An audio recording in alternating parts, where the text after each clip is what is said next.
Welcome, everybody, back to the Nosebleed Sports Podcast. I'm Chris Witt, and with me, as always, is Mr. Adam Schmidt. Adam, how are you today, sir? All things considered, I'm well. How are you? I got to say, pretty soon you're not going to need a mask because your beard is going to just cover your entire face. Yeah. Yep. I'm counting on that. I'm trying to save money on masks.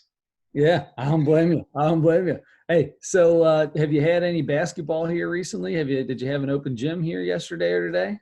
We had drills and skills. Yep, yesterday. So it's twice a week for the next month. So I'm out. I'm in the gym. We're getting our temperatures every day. We go in there. We gotta fill out a form every day. We go in there. We gotta the coaches have masks. We try to keep the girls spread apart the whole time. So we're just trying to run basically ball handling and shooting stuff that you can do kind of spaced out. Sure. Yeah. Every girl get their own ball, and nobody's allowed touching that ball but them. They actually don't have a big issue with the ball, but I mean you pretty much keep the same ball because we have like maybe 8 or 10 girls come for each session. We have a couple sessions in those nights, but there are plenty of basketballs to have your own. Sure. So we opened up softball. Had the first slow pitch men's beer league softball game this past Sunday, and so I got to get out and get a little action on the dirt. But I got to tell you, buddy, nothing like that at all. Nothing like what you went through at all. Oh yeah. Besides for the fact that the concession stands where you went to go get concessions, they moved the line over to the side and kind of curled it into the parking lot, which is awesome. By the way, they need to keep it that way forever. Oh. Besides that, never would have known anything was going on. Never have any idea. We played, and at the end of the game, you're supposed to tip your cap. Apparently, I didn't realize that. Nobody told us. So we went through the handshake line, knuckled through, and the umpire comes up and he goes, "Man, you guys, I could get in a lot of trouble if somebody saw you guys doing that. No shaking hands after a game. You just tip the cap and go. Keep that in mind for the rest of the year." Okay, well, let me tell you, I pitch. Okay, I tried my hardest not to do it, but when I'm thinking about it, I don't do it. Well, my problem is I always lick my fingers before, like 2-3 times before every pitch, get a little grip on them fingers, spit in my glove, wipe it in there without even thinking. I do it without thinking. Yeah. I've done forever. Mm-hmm. So that is never got told anything about that. They provide bats for us, right? So she can't bring any Dr. Juice bats down there. They provide the bats. There's 5 bats. I mean, we trade those back and forth every inning, but heaven forbid you go through and knuckle up. So I'm allowed to lick the ball that everybody's touching, but I can't go through and give somebody a knuckle on the way out. I'm so confused on all the rules and everything is, I feel like pending on where you are is depending on what the rules are. Yeah, it sounds like everybody's kind of going by, like when the governor addresses, whether it's I keep forgetting whether it's every week or every couple days or whatever, and he keeps saying like, okay, this is what we're supposed to be doing, and this is what's reopening with these guidelines and all that, and even the national stuff too. They're still saying, you're supposed to keep your distance and wear masks and all that kind of stuff. But also at the same time, we're reopening all these public things. So yeah. It's kind of, I don't know. It's very, very hard for everybody to really be really serious about it. And it's just not going to happen. It's not going to happen that people, Nope. I'm assuming you guys were standing right next to each other in the dugouts. I mean, it's only yeah, 15-foot bench or whatever, and it's a space right there, and that's you're just right there, right? I gotta say, it was on our way home. Erin looked at me, my wife looked at me, and she goes, "So does this mean that this is all just over now?" Because it felt like it. Yeah, felt like. I'm with her on that. Yeah, I've been thinking that for a few weeks now as the first couple things that started opening up.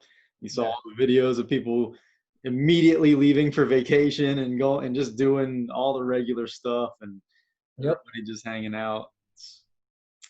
There it is. I don't know. So anyway, on to some real baseball instead of some softball stuff, because this is the Nosebleed Sports Podcast. So we do try to get into some sports, even if there are no sports going on. Therefore, what's the most up-to-date thing we have going on in Major League Baseball? It is the fact that they cannot get along. They can't figure out the money. They can't figure out how many games. It is getting uglier and uglier and uglier. And yet here we are. Rob Manfred said today there will be a season. He guarantees it. He said 100%. And they keep trading proposals and vehemently rejecting, the other side is like, rejecting them like it's an insult. And so they're both sides, I think, are coming back with something. They're inching closer each time, but they started so far apart. It seems like if at this pace, it would take 2 more years to come up with a 2020 season. I mean, they're still pretty far apart. But we do know now that the Players Association did come back 89 games. Of course, they want to keep the regular prorated salary. They're never gonna agree to anything besides that, I don't feel like. So prorated salary, 89 games. I think they've so far agreed to some form of an extended playoff.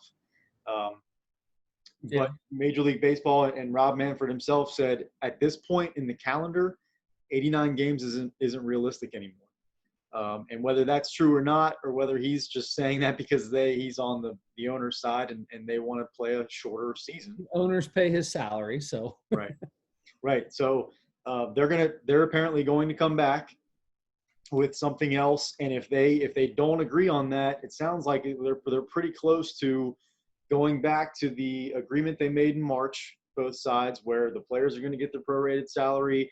And it's going to be Rob Manfred is going to have the say about how many games, and it's 48 to 50, they said. Right. So it sounds like it's probably going to end up that way, but we'll see what they said that the owners are going to make some concessions and get a little bit closer to the players in this next one, but we'll see how much closer. All right. So here's my question, Adam Schmidt. What is your thoughts? How do you think this should be handled? Hearing both sides, knowing what the owners are saying, knowing what the players are saying, where do you come? Where do you fit in? How do you feel like this is going to end if it does end? And how do you feel it should end if you could be the one putting an end to it?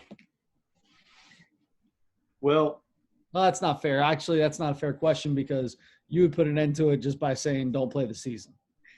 That's what I was trying to figure out how to say that, but I'm not 100% just don't play. I mean, I think that's realistically, that's probably the safest thing for everybody. There are so many people involved in a baseball game between the players and the coaches and the umpires and the training staff and everybody that has to be there. Right. And I'm sure, they're obviously they're not going to play with fans for the whole season, however many games it is, which to me means I don't understand, especially if you're talking about how far along you are in the calendar now and how many games you're going to be able to play.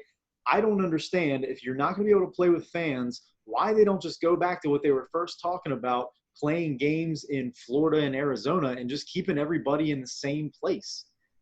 So I mean, I feel like you cut down on, number one, since you're so far apart on money, cut down on any travel expenses, right?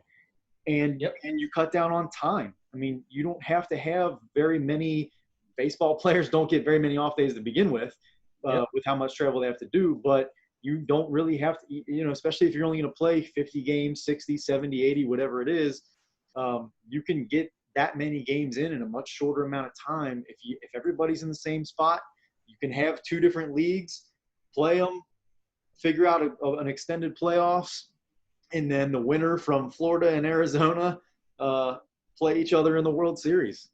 So I heard a guy on the radio the other day, and I feel terrible. I don't know his name. I didn't agree with a lot of what he said. He was on 1530 here in Cincinnati with a host guy by the name of Mo Egger, and the guy was really good. He's a national beat writer. He's a national baseball writer, and I wish I could remember his name. I don't know what it is. Seth Everett. Seth Everett. I disagreed with a lot of stuff he had to say. A lot of stuff was a little far out there. Two things I kind of liked. Number one, baseball people, old heads like me who love the rules and the nostalgia and the historic part of the game probably won't like this.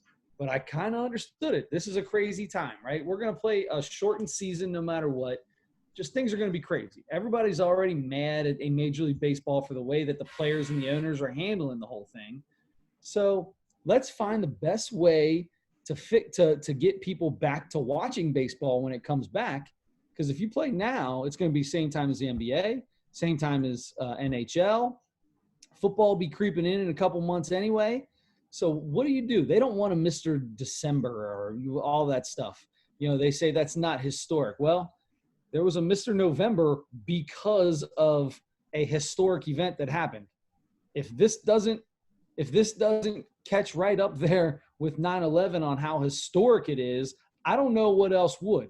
So that being said, the NBA Finals end the end of October. I say November 1st, start the season. 3-month season, November, December, January. Play it in Florida and Arizona because let's be honest, if these guys got to play right now and they're only playing in Florida and Arizona, it's going to be miserable. It's 110 degrees every day in July and August in Arizona. It's bearable in November, December, and January. It's almost nice. Mid 60s to low 70s. Just it doesn't get any better than that. So I kind of thought that was the farthest out there thing he had. I kind of enjoyed it. I thought, you know what? There's nothing else to watch at that point in time except football will be here, but football's only, twice a week. Well, I guess 3 times if you count that Thursday game. Still, you have baseball every single day. Get back in the flow of things. People become happy again with baseball. You have then a shortened spring training, and you just move right on into the next year. Yeah, I don't see anything really wrong with that. So you're saying play that 3-month season and then go right into spring training almost for the next season? You take a month off, a month or two off. You've had plenty of time off right now, so don't complain like you didn't have enough time off, but you just move right back in. Maybe take 2 months. Maybe don't come back in middle of February. Maybe wait till March and just have a shortened spring and move right into 2021, opening up, April of 2021.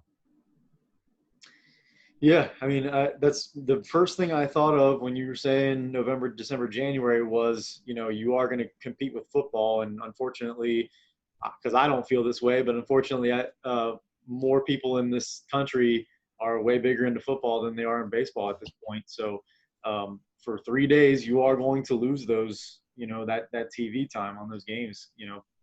People just try to make those, try to have the least amount of games or at least put them at better times, right? You're going to have to negotiate around it anyway, figure out a way around it. It's trying times, all right? So if that's all you got to worry about is 3 days, that's better than not having any baseball at all or having it during the NBA where everybody's playing every day almost. So I don't know. Yep. That's one of my things. The other thing I kind of liked was nobody wants to see the season completely end, right? That's the last thing we want to see.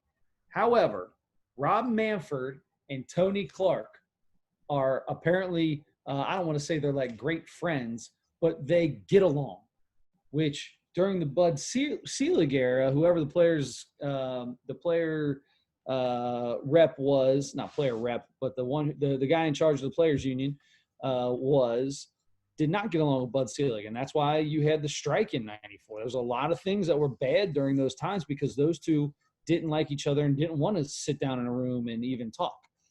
Bud Selig and Tony Clark get along.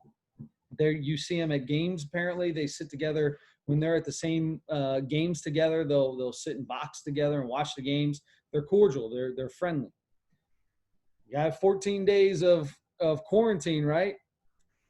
This idea, let's send them in to a hotel, make them stay there for 14 days together, and don't come out until you got a 10-year agreement starting in 2021 on forward. Let's get 10, 15 years under an agreement. Let's get everybody together. You want to make baseball come out ahead? Even if they didn't play a single game this year, but you put those two together and they come out and say, for the next 15 years, we've got a collective bargaining agreement. We're going to be getting along from here on out. I think that even though you don't get the games in, there's still something good that comes of it. And we don't have to then worry about what happens at the end of 2021 when we have the next collective bargaining agreement comes up. So I think that was kind of a decent idea too. If we're going to have to lose a season, let's at least lose it to something good. Get something good out of it and not have to do this all over again in 2 years at the end of the season, at the end of next year, where we got to wait and see what's going to happen, or in 2 years, whatever, see what happens then. Yeah. So I heard the same interview, and it was the thing that would have to happen for that to happen is that they cancel this season, because you are not getting a 10-year CBA done in 2 weeks. And there's too much to work out even after they have an agreement for this season. You lock 2 grown men in a room together. It's going to have to be more than those two. And that was interesting too. That was an interesting thing that Seth Everett said. Was I was surprised, because I've heard that they don't care for each other. Like I thought that they didn't, because they represent two totally opposite sides that like almost hate each other. So I mean, it's good. It's good that the relationship is better than I thought it was. But it's going to take more than them, because they're going to have to.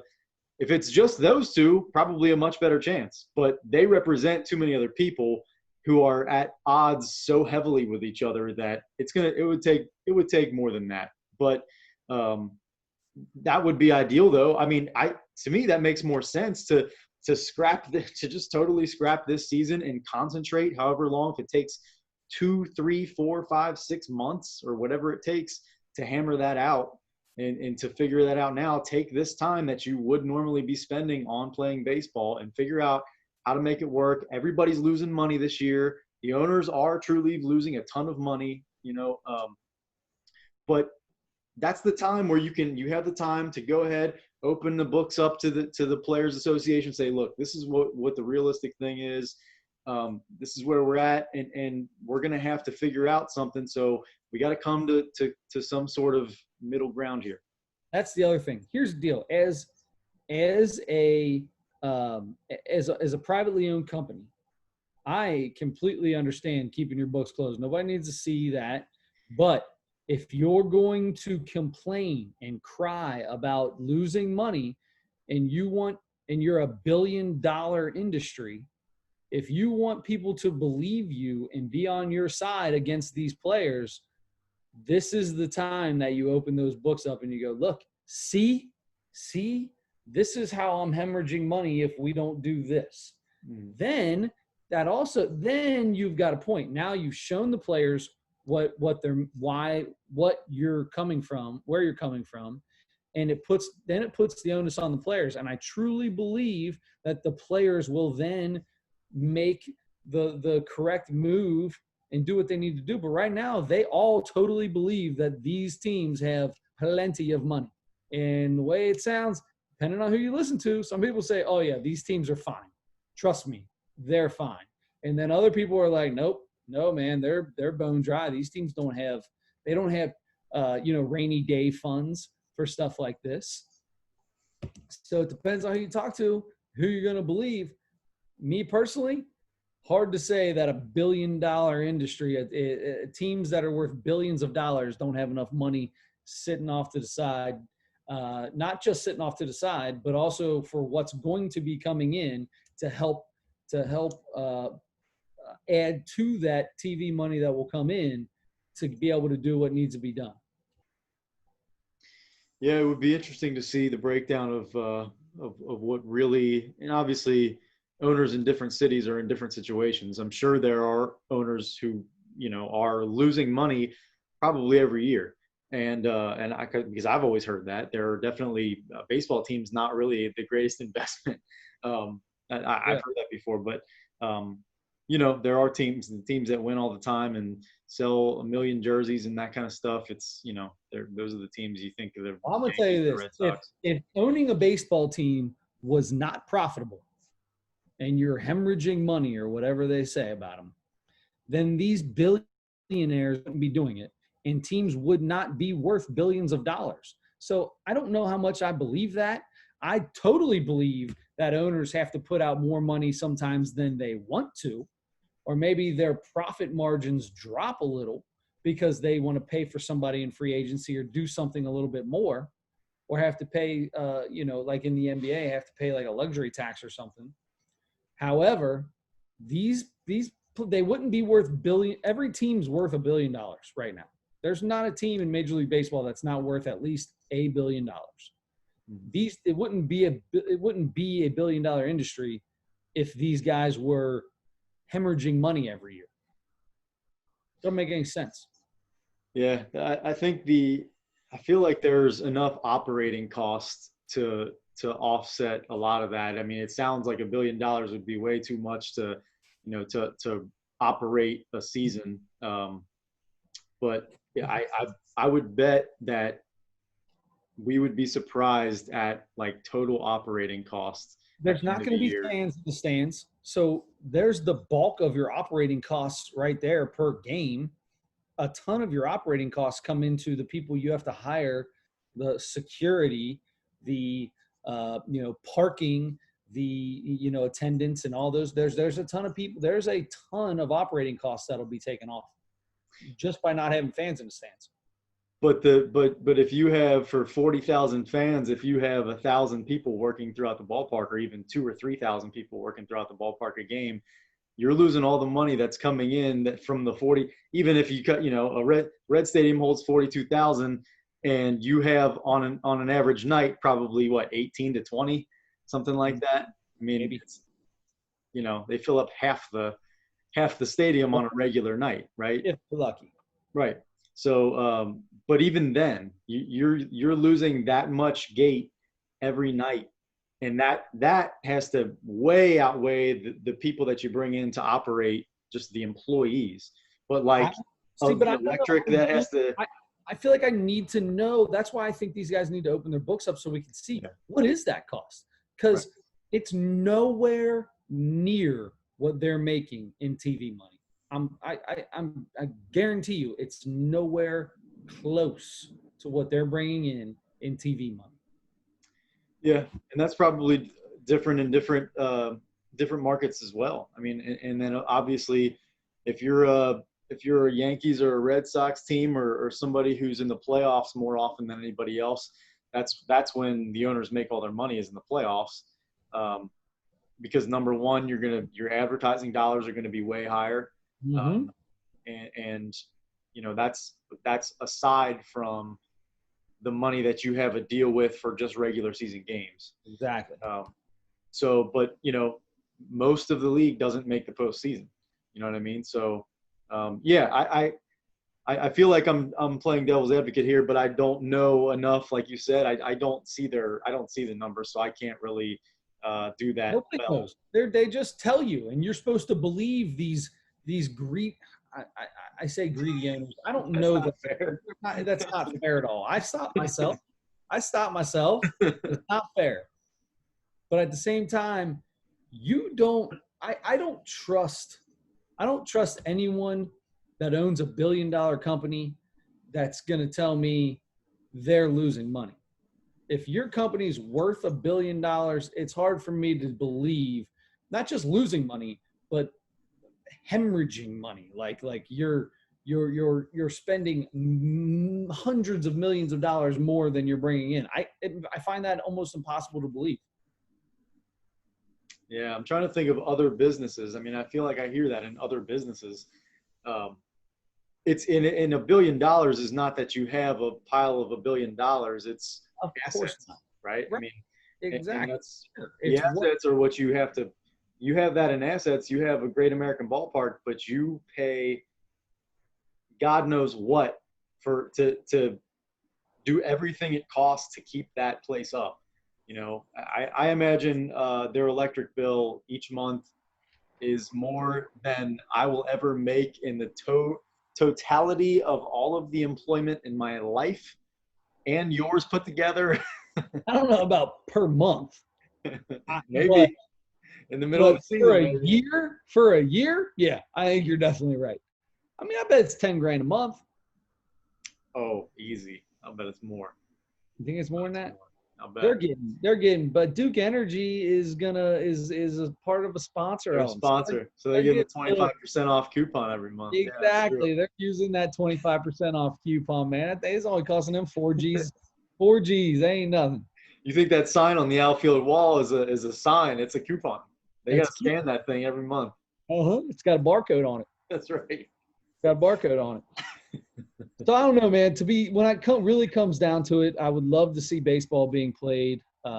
Even as a hardcore fan, it's kind of getting a little old. And the thing is we're just talking about money right now, and there is so much more that's going to go into this. They say I don't know who the teams are, but I've heard multiple national baseball writers say that there's at least 4 teams out there that would rather just completely scrap the season, that do not want to play at all. Now, that was probably a Reds team 2 years ago. Would have been like that. But this year, it kind of sucks. The Reds went all in on this year, and I want an opportunity to at least see them perform with this team and have something to love. If the Reds can make the playoffs, just to be able to root for something. We finally have an offense and a defense and a pitching staff that is all put together right now and can compete in a 7-game series with any team in the league. And it's not fair to teams like that, I feel, to just scrap the season. Although, how would I feel 2 years ago when the Reds were garbage, hot garbage, and we're in rebuilding? I'd probably be like, you know what, scrap it. What do I care? Yeah. In order to, and we talked about this really with the NBA as they were figuring out their season, getting back, those teams that are definitely not in contention to make the playoffs. It didn't make sense for them to come back. I mean, just, that One thing whatever the health risk is. It was a good thing for the NBA that they had already started their season. Yeah, and they were just 80% through it or whatever. Yeah. That was a great thing. It's tough for somebody like the Reds, somebody like baseball, because you got football that's not starting until September, and people push you by September, I'm gonna be kissing you again. You know what I mean? We'll be able to do whatever we want. We can do, and literally, I feel like we'll just be spitting in each other's faces again, like it's no big deal. That's totally gross, but you know what I'm saying. Like, if the way things are projecting and going, I feel like this is all of a sudden going to be completely gone. Anyway, it just reminded me of Ace Ventura 2. He's at that tribe, and that's like hawking a snot rocket at somebody in their face is like a sign of respect in the tribe that he was working for. So they start like spitting each other's faces, and then the next scene they're walking out of the tent, like just covered in each other's phlegm. I tell you what, man, I'm good for just about anything. I'm not a big loogie in the face guy. Yeah, I sure hope not. A loogie, like, I don't mind if somebody's talking, I get a little spittle on me. It is what it is. But a loogie, that's a whole nother story. Yeah, no, I'm not good with either one of those. Anyway, so I don't know, man. I really don't know what.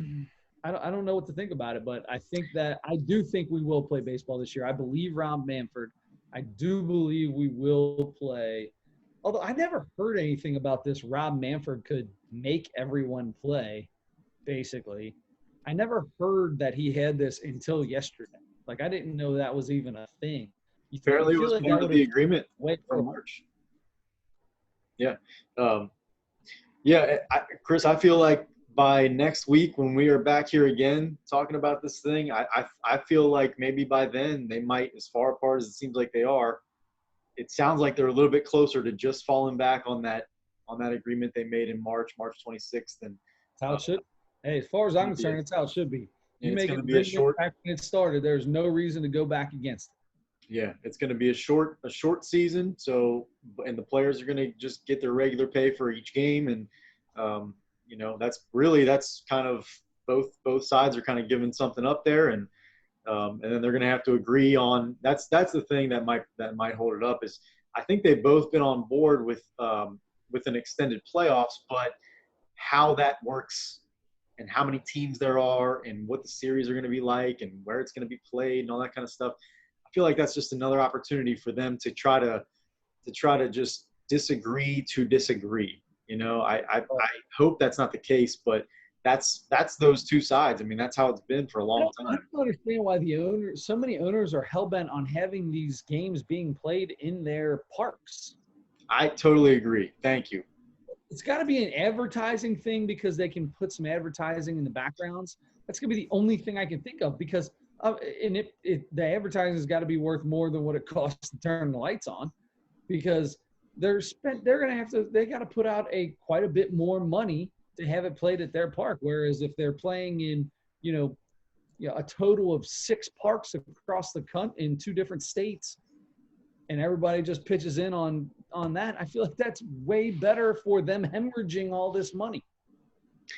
Yeah, I don't know how. Maybe it has something to do with, like Fox Sports Ohio might not want to go to Arizona and have a crew out there in Arizona to do that. It might be a thing where they have a deal. If they have a deal with, they do have a deal with ESPN for some games. So maybe it just they kind of modify that deal, and instead of Sunday night baseball, it's every night or whatever. But or most nights or something like that. I don't know how that would work, and I don't know how involved each team's separate market, separate TV deal would work. Maybe it has something to do with that too. But that's a good point though. Is you have advertising constantly, and we don't even pay attention to it most of the time. But if you look at it through that, I'm going to watch this baseball game to find and write down how many signs that I see for advertising, just Yeah. through the ballpark and, going in and out of commercials during half innings and everything. It's a big deal. It's a big deal. So it might have something to do with that, but I'm with you though. To me, it makes way more sense logistically to have them all play in a couple different spots. Just because they agree on the fact that they're going to play, there's a lot more that still is going to have to be done because you still have the safety, you still have what the one guy said, how's the locker room going to be or whatever, they're going to socially distance everybody. And he said he was on a call with Torrey Hunter, and Torrey Hunter's like, man, what are you talking about? Social distancing. Half the locker room's going to be on Tinder. Yeah. Well, whatever they decide to do at their own homes is fine. But I mean, I'm hearing a lot of like colleges and stuff have redone their locker rooms, and that's how the NBA is gonna be. They're gonna space lockers out and try to keep do the things. Well, now hold on a second. The NBA in the NBA though, why are you spacing locker rooms out? Why space the locker room out when you're just going to go sit next to each other and run up and down a court and be pushing on each other and banging down low and playing defense within 3 inches of each other? What's the point of spreading them out in the locker room if you're doing all that anyway? I feel like at that point in time, then these guys are going to be quarantined together at Disney World or whatever. Then why do anything with the locker room? That doesn't even make sense. I mean, I think it makes sense if it's because it shouldn't be hard. I mean, it shouldn't be hard to space lockers apart and ask people to do that. But the people that work in the locker rooms, though, the staff, there's an opportunity for them to try to stay spaced out, and if it's so at least like for them. taping ankles and stuff like that, I'll give you that. I just don't know. I just don't tell me you're doing it for the players, because you don't care about the players' health, because you already are telling them to go run up and down the court and pound and bump and grind on each other for 48 minutes in a game. So I don't want to hear that it has anything to do with players. I'm totally with you with, like, for the trainers and even coaches in a way. I feel like that would make sense, but I just don't want. I thought you were going in a way of they're doing that for the players, because that is not being done for the players. Well, yeah, there's I don't know. I feel like there are reasons that people more intelligent than me could give you. I don't know. If you can do it, why not do it?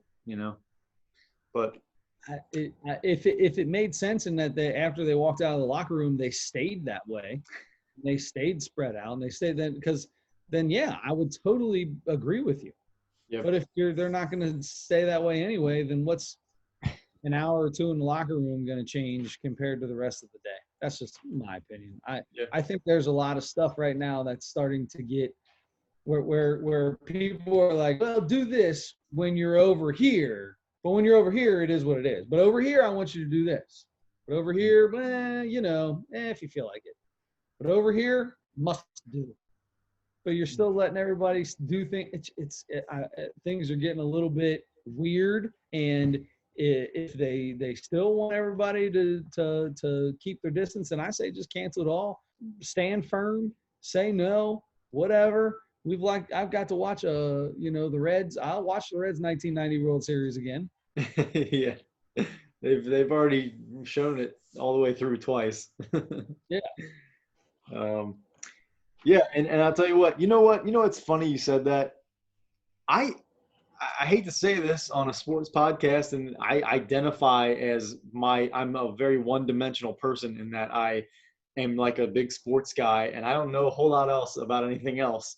So having identified that way and kind of being proud about that, which I shouldn't be at all. I would like to be smart about way more things, and Sure. I'm smart about sports But you're either. just But not anyway, as interested, so it's harder to get into other things. You're right. most interested in the sports side. That's not a bad thing, but I understand what you're saying. I'd love to be smarter about other things, but that's just who we are. Continue. Yeah, but it's been a little easier than I thought it would be. Of course, I'm even kind of getting tired of what even like, especially now and in the last couple of weeks, if you're typing on Twitter, I miss basketball or I miss baseball, everybody knows that. Everybody said that Yeah. 3 months ago. Stop with that. It's everybody misses it. That's fine. But I'll tell you what, I'm okay. Like, I feel like I'm more okay with it than I thought it would be. There's plenty of stuff to do. There's still, like, every sports channel on TV is still playing old games, which are kind of boring sometimes and kind of fun sometimes. It's fun to flip on and see what old players are playing. I'm probably not going to watch an entire game. But it's been fine. And these documentaries on ESPN, they're keeping us going. After The Last Dance was over, everybody thought, oh man, here we go again. We got nothing. But You're so sweet. you had 2 episodes of Lance, which I still haven't watched, but I'm going to. And then this past weekend was the one that I was most excited about for sure, which was Be Water, the documentary about Bruce Lee.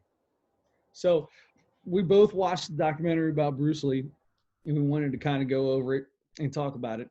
And I got to tell you, this is how terrible I am, and how little I knew about Bruce Lee.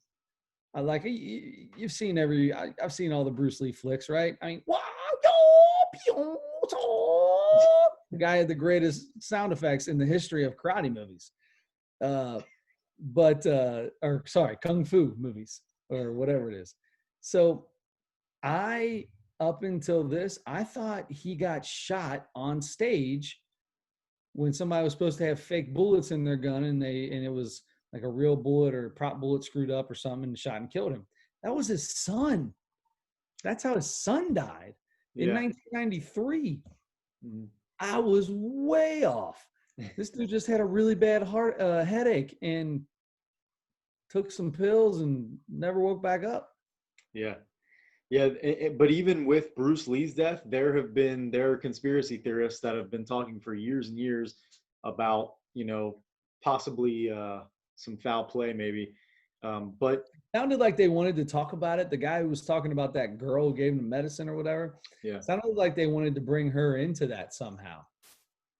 yeah, I don't. She was the one that had the painkiller that she gave him. Yeah.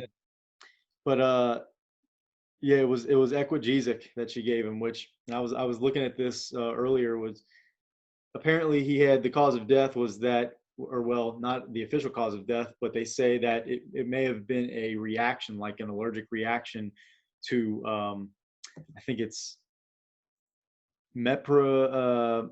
I had it earlier, a probamate or something like that. Which is a tranquilizer in this. That's part of this. It's like tranquilizer and aspirin. That's part of this painkiller that she Yeah. gave. So anyway, yeah, but he had, apparently that was like the second episode like that. He had um, cerebral, what was it? Cerebral edema is what they called it, which is basically just the swelling of the brain. And you hear about that once in a while, and it happens to young people, and I don't know what causes it, but Yeah. when people die young, sometimes you hear about that. It's just your brain swells up, and that happened once, and he collapsed, and they got him to the hospital, and they got it under control, and then not very long after that, it happened again. Like you were saying, he was at a meeting about another movie they were shooting, and um, it was shortly before my one of my probably 5 or 6 favorite movies ever, Enter the Dragon. Enter the Dragon is by far my favorite Bruce Lee movie, and it's one of my favorite. For like a year and a half or 2 years maybe, almost every single night I put that on to fall asleep. Really? Yeah, Wow, that's I've seen impressive. that movie like 300 times. So Chuck Norris, everybody knows Chuck Norris came out of this, and Enter the Dragon was big for Chuck Norris. But I'm gonna tell you, my favorite Bruce Lee movie is The Death Games. I think, is that what it's called, or The Death Game, or something like that? Game of Death, I think Game of maybe. Death. Yeah, there Yeah, you go. Game of Death. That's my favorite, where he goes from like room to room, and he fights all his. They're basically all his movie star friends that he put into a movie, right? So he fights Kareem Abdul-Jabbar, and he fights you know Chuck Norris. just said his name, Chuck Norris. Yeah, I that was always one of my favorite ones. Yeah. Um, yeah, what was interesting is, and I didn't remember this until they said it, but he moved back. So he was born in San Francisco because his father was like a famous opera singer, I think, and so he was like touring the U.S. when he was born, and so he was born in San Francisco. So he was an American citizen, and then like 2 months later, or 2 or 3 months later, they moved back to Hong Kong, and where he grew up. But when he was 18, he moved back. He was a child actor in Hong Kong, and he wanted to make it in America as an actor. So he moved back at 18, and he went to go to the University of Washington. He moved to Seattle, and he tried out for roles and all that, and he got. That was back when this kind of came into to where we're at, where with the climate's like right now. There was still a lot of the racism in this, in the systems, including Hollywood, were still huge then. And so they talked several times about how Hollywood, no producers would hire a leading man that was, anything other than white, really. Um, so that's why he didn't get opportunities as a leading man. So he moved back to Hong Kong after, I think it was like 12 years of trying that. And he made a whole bunch of, really successful movies over there. And then that's when he got the opportunity, really his biggest opportunity was Enter the Dragon. And so I think that was the first Warner Brothers picture that he did. And he was the leading man for. Mhm. So anyway, and then he unfortunately passed away. Like I think it was like maybe 2 weeks before the premiere, before it was released in theaters, Enter the Yeah. Dragon. So in 1973, and so yeah, a lot of interesting stuff. He's a really super interesting guy, and he was, it's hard to believe that he was only 32 years old when he died. It seems like he's so accomplished, and he was like so ahead of his time, just intellectually. When you listen to him and you hear all this cool stuff about him, it seems like So he was so much older than that. it came out at a right time with all the racial things going on right now, and back into almost having race wars again, as we did, back in those 60s, right? Like, we're getting into it's a crazy time. So um to see how much he would not take a role where he would be the stereotypical Asian, or they would make fun of him, or if it was a role if it was a role that put his culture down, he would not take it. And for him to come out, and it seemed he didn't feel comfortable when he was in China, and he didn't always feel comfortable in Hollywood because of the way they would treat him because of his race. He almost became this, what they call him, I can't remember what they called him, but he was like in the middle, right? So that being said, he was able to look at everyone and take everyone in, no matter who you were. They said that when these people from China would open dojos or studios or whatever to train people, they looked down on him because he would take white people, black people, people from Hollywood, regular people off the street. He would teach anyone.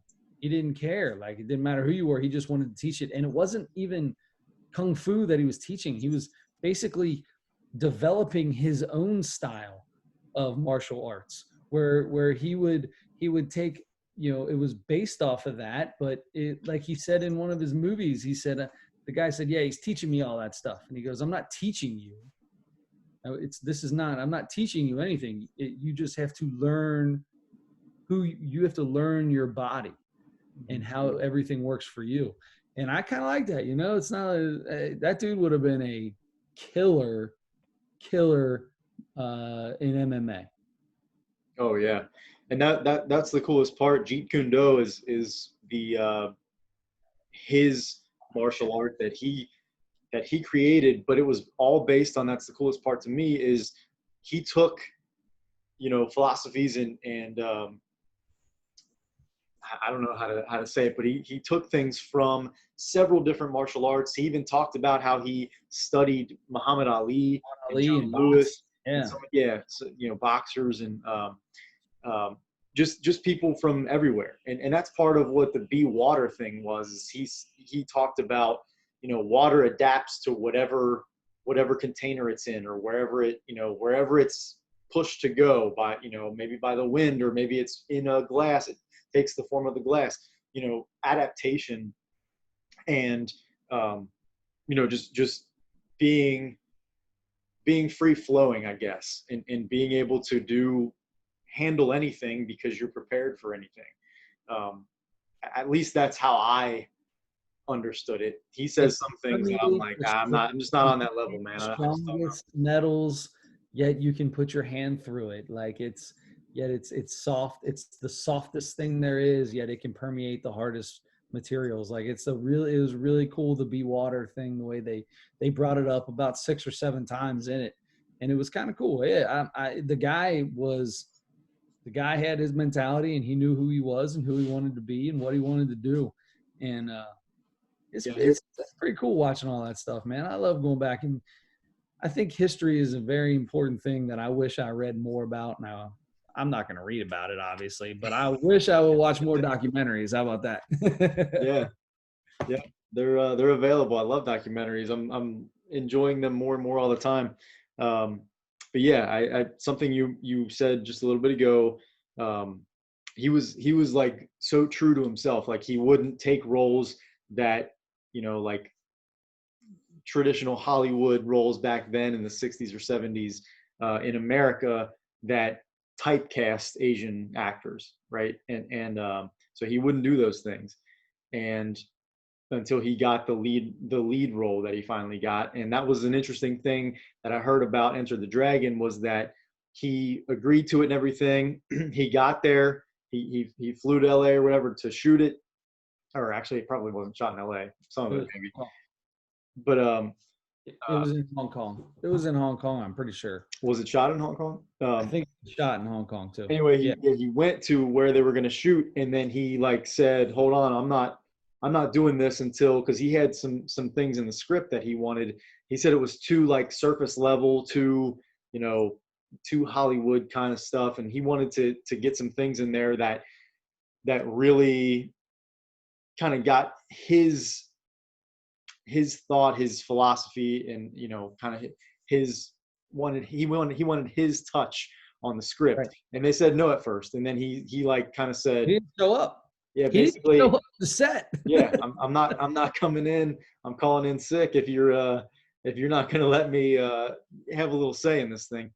So, which was good, and that was part of at the beginning of the movie. He runs into the young kid at the Shaolin temple that he was at, and he he kind of like has a little teaching moment with the kid, and that was like all his thing that he wanted to write in. Like that was the kind of Yeah. stuff that he wanted to get in there, and that I thought that made it way cooler than if they wouldn't have had if they would have done like a more stereotyped version of Yeah. that movie, which it sounds like was originally. I would have loved, I wish they would have done more on the 1-inch punch. Yeah, They didn't do anything on the 1-inch punch. I mean, they showed see it a couple videos, right? times, but like they did a whole sports science thing on that 1-inch punch Yeah, and how like the power, they don't know where he came, where they cannot figure out how he came up with the power that he had in that thing. Yes, in your mind, Mr. Miyagi. That's right. Miyagi teach you how to do it. I bet Mr. Miyagi had a 1/2-inch punch, just as much power. oh yeah, absolutely. I mean, he He could broke a nail a board hammer from into the a inch. board in one hammer hit. So Yeah. Yep. That's exactly right. Oh Lordy, I'll tell you what. But it was good. I definitely think people should watch it, whether you know Bruce Lee or you don't know Bruce Lee. There's always something to learn from somebody like that. He's very confident in himself. There's a lot in it for a guy that only lived to be 32 years old. yeah, and like you said, there's a lot of history in it too.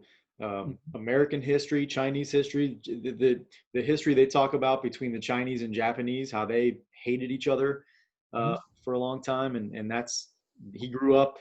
I think he grew up for several years. They were at war, and they were basically under Japanese control for a while. Well, that's why he went back to Hong Kong as a 3-month-old baby because there was a war. The Japanese and Chinese were there was a war coming through or whatever, starting to get stronger.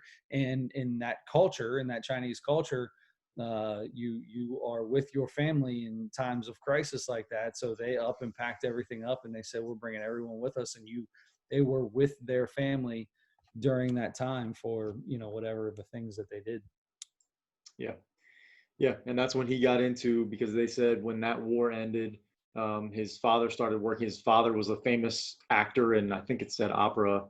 singer, and that's how he got into television when he was a child. So they both got into it more heavily when they when they got back, when everything settled down over there. He And was only then gonna let him do one, and then he did so well, and then all of a sudden he just kept going and going. Like I like that he's in his girlfriend in college was on there, and or was it his?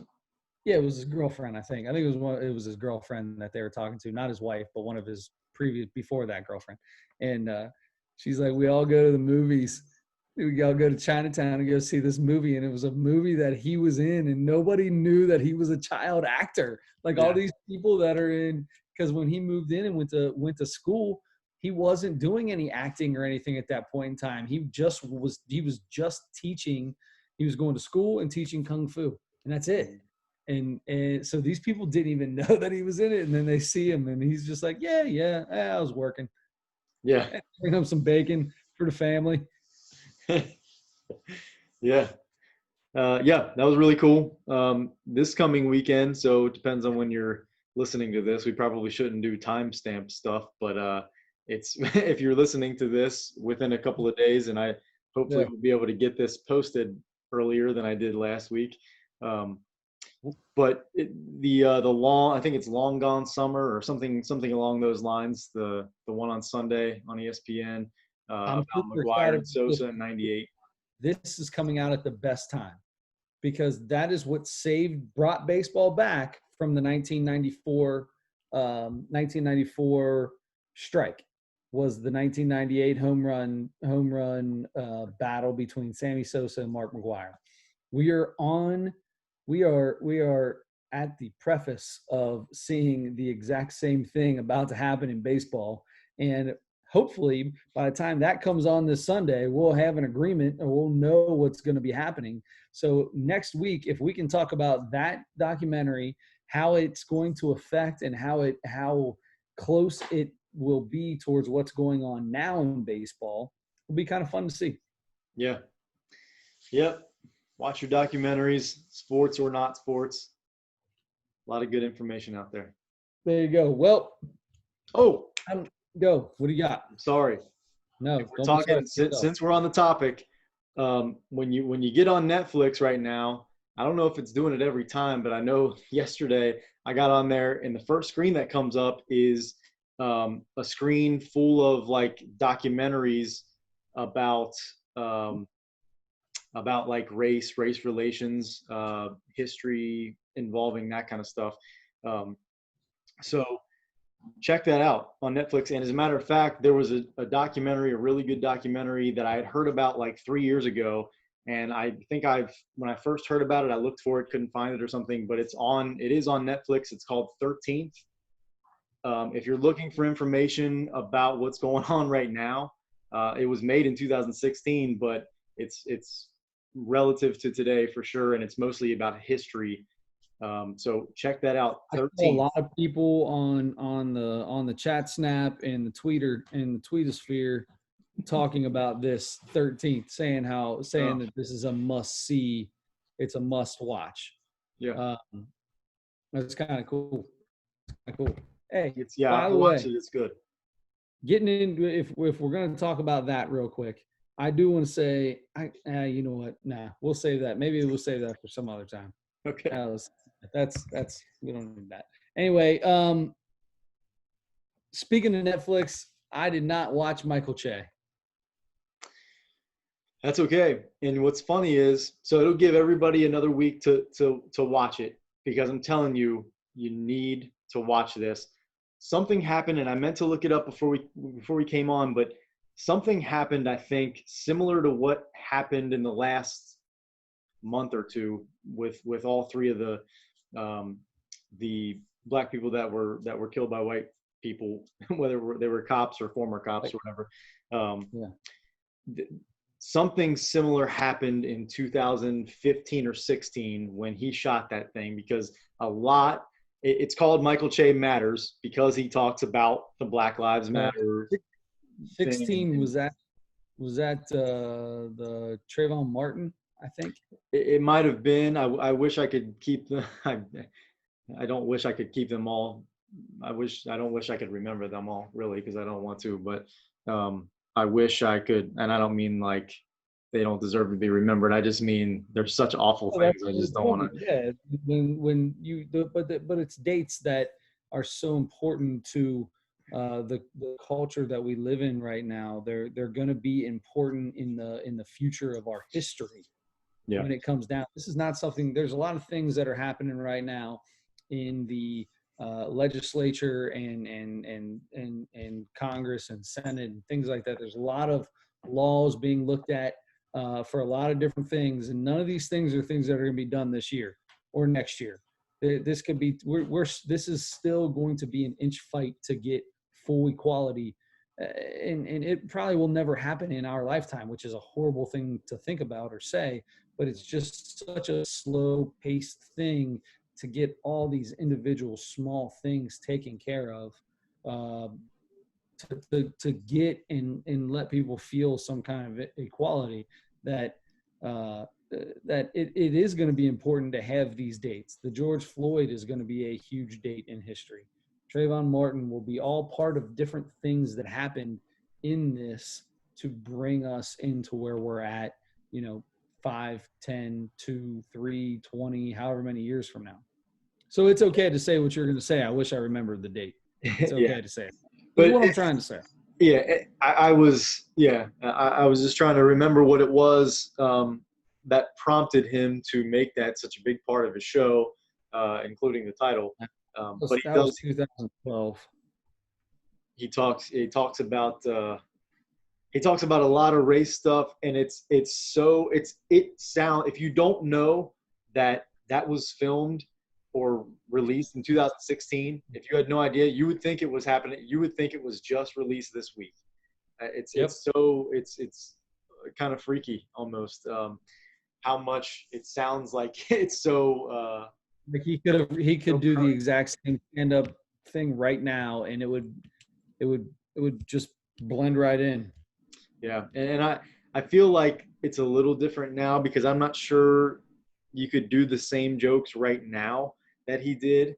I think it's going to get where, time doesn't necessarily heal this, but for this point in 2016, something big happened there.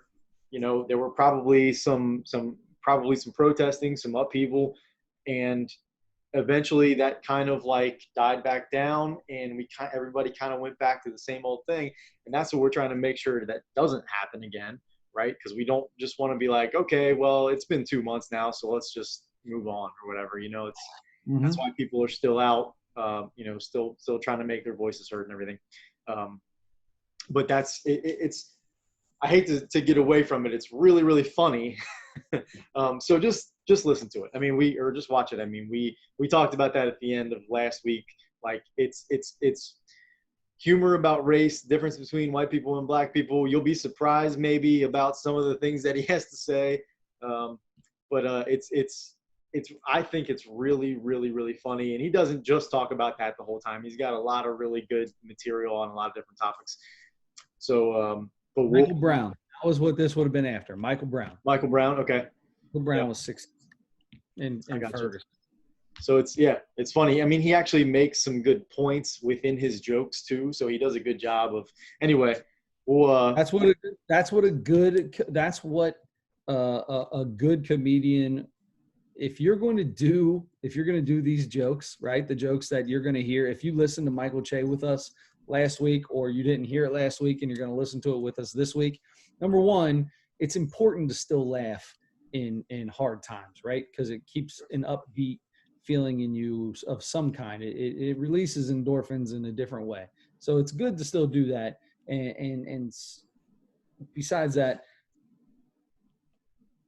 to do the jokes that he's going to do, you got to have a truth, a sincerity, a meaning behind it at the same time.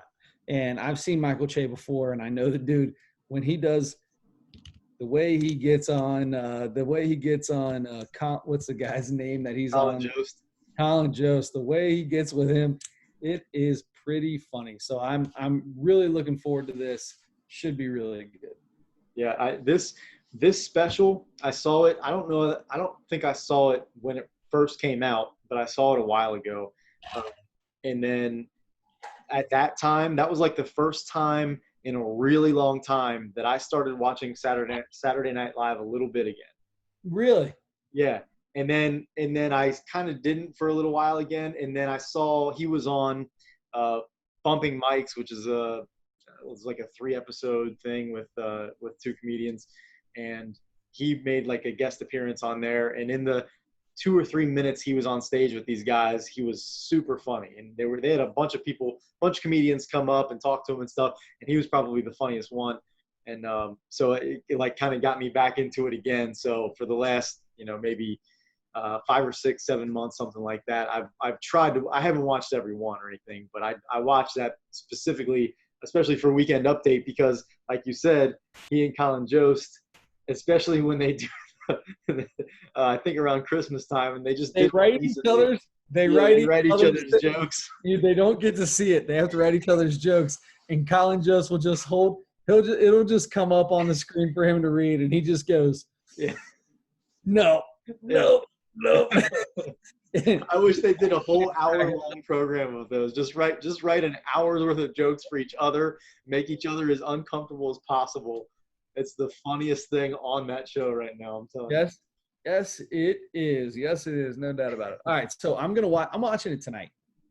Right. So I'm gonna rewatch it because I want to anyway.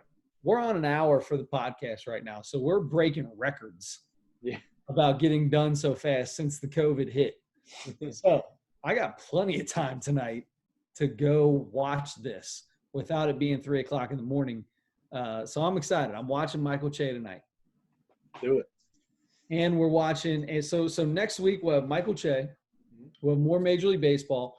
Hopefully we get a little bit more information about the NBA, because by that time they should be getting into moving in there and starting to practice, right? Because Yeah. I mean the last week of June, it's supposed to start July 1st, and they wanted to have 2 weeks of practice or whatever to get back into shape. So we should be getting close to that. So I'm excited about some NBA. We're going to have some Michael Che. We're going to have some 1998 Sammy Sosa, Mark McGwire, and obviously Major League Baseball. Yes, sir. Yes, sir. Looking forward to it. Looking forward to another week in No Sports on the Nosebleed Sports Podcast. Oh, we got sports in. We do. All right. So, so before we get out of here, because we did not talk about the people that support us at the beginning, so we'll go ahead and throw it in at the end. So, Adam, the podcast is brought to you by Training Personally with Peggy Edwards. Gaining and maintaining a healthy mind, body, and spirit requires healthy eating, exercise, reducing stress, practicing a positive attitude, and seeking truth. Just off the top of my head, I just thought of that. Assisting you in this journey is Peggy Edwards. Seeking truth. Sounded like something Bruce Lee would have said. Bruce Lee, yeah. Maybe I was remembering something that he said. But assisting you in that journey, and that's how is Peggy Edwards' mission. And Peggy Edwards, you can put her on that same plane as Bruce Lee as far as preparing, taking care of your body, your mind, your spirit. It's not only about exercise. It's about the relationship and accountability between client and trainer. Peggy Edwards. So no matter where you're at, your level of fitness, if you like to be challenged, you need to be challenged maybe, you want the benefit of working out with a personal trainer without the expensive cost of a personal trainer traditionally. Training Personally with Peggy Edwards is for you. Training Personally is interval training for all levels, circuit training for all levels with a personal trainer at your pace, on your time. Peggy Edwards keeps your workout safe, fresh, fun. She'll be opening back up very soon here. And it will be the cleanest gym you can find. You will be in a separate space using equipment that only you will be using while you are there. The equipment will be cleaned before and after. Everything will be set for you to get back, get rid of the COVID belly or whatever you got going. If you got one of those going like I do,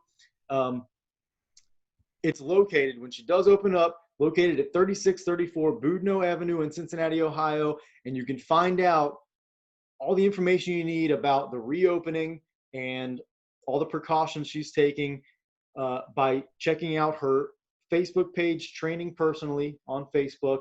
You can also go to the website, trainingpersonally.com.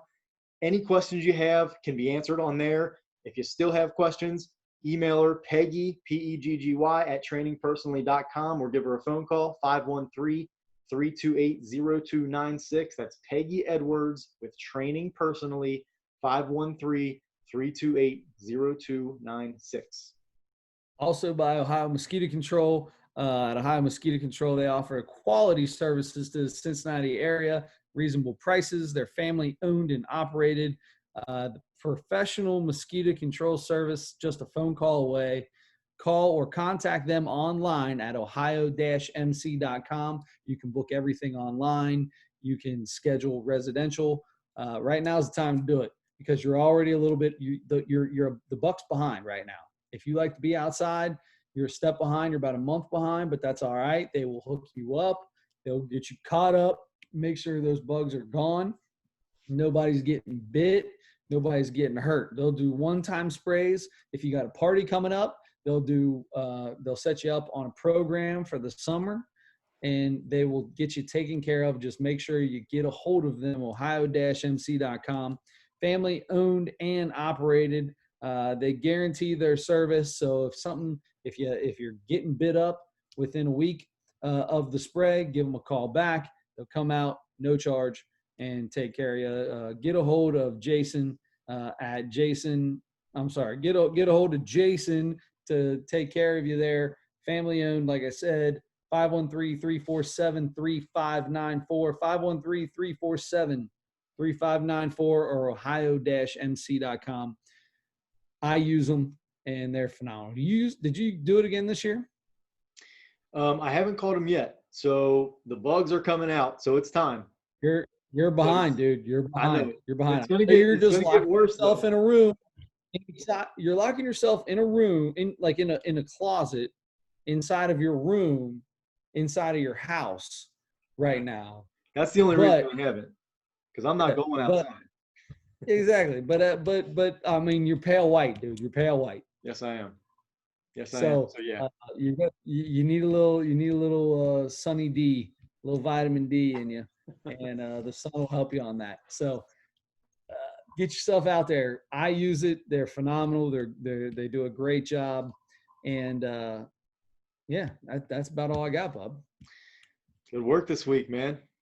Yeah, nice and we tight. kept this thing, kept it quick, kept it tight, kept it quick, and hopefully that means that the download period is much shorter for you. By the way, real quick, before we're done, I just want to say thank you to you.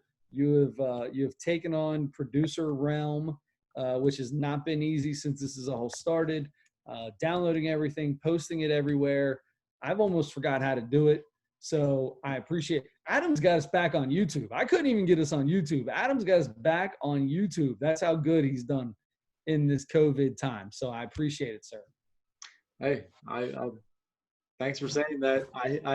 I hit a button that says record, and when we're done, I hit a button that says stop, and then I throw it up on the stuff we were on, which is basically everything. By the way, SoundCloud, iTunes, Apple Podcasts. You might have to, obviously, YouTube. You might have to help me. iHeartRadio, Google, Google Podcast, iHeartRadio, Spotify. Basically, if you can get a podcast on it, we're there.